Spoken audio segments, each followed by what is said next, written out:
Let me ask you a practical question. I have very seriously considered the whole cold immersion thing. Hmm. I really don't know the first thing about doing it. I mean, I could very easily do it in the Puget Sound, Hmm. but that's very public. Hmm.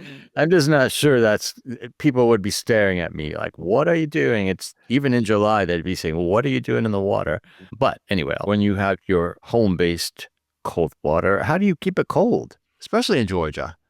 Yeah, so I'll give you a few things. So keep it cold in Georgia. I take 1 gallon containers of water and cut the lid out of them. I'll make 8 huge ice cubes every night. So I just put those in small freezers. Now in the middle of July and August, I can only get it down in the, upper 50s to lower 60s. Of course, in the wintertime, it's not a problem. I just hop in. Sometimes it's frozen solid and I have to break it up to get in. But the best place to start with cold water exposure is the shower. You take a nice hot shower, and then at the very end, you just turn that joker all the way over on the cold, and then you just kind of turn your body around in there, experience it for, I tell everybody has a different response to it. Some people have a very visceral escape response, like, Yeah. I got to get away from this thing, and other people are able to tolerate it a little more.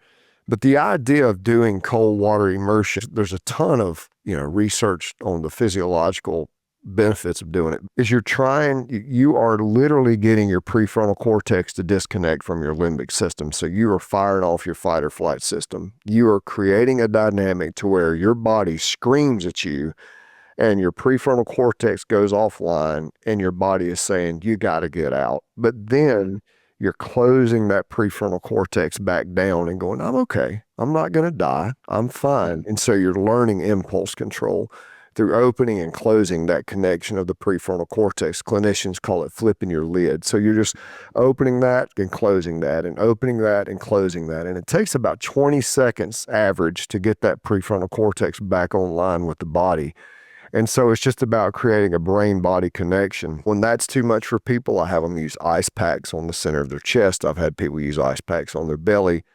But, just simply getting in sometimes is the best course of action. It's definitely a practice. And people ask me all the time, does it get any easier? And the answer to that is a resounding no. It does not get any easier. But I can tell that the time that it takes me to regulate myself gets less and less. Does that answer your question? It does indeed, yeah. And you're finding that even if the men who you take on your trips are experiencing that just on a 1 or 2 or 3 time basis, there's still some benefit to it, even though they don't make it a regular practice? Yeah. Huh. Yeah. And most of the guys that I see that get the advantage out of it, they just take right to it.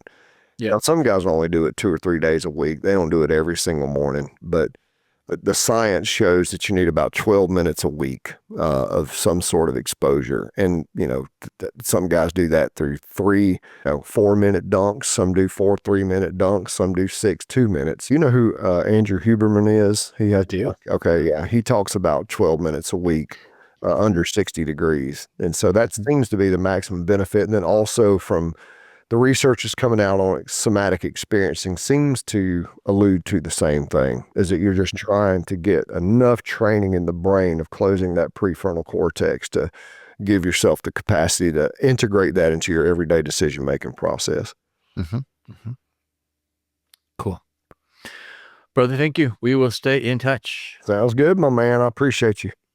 You as well. Thank you, buddy.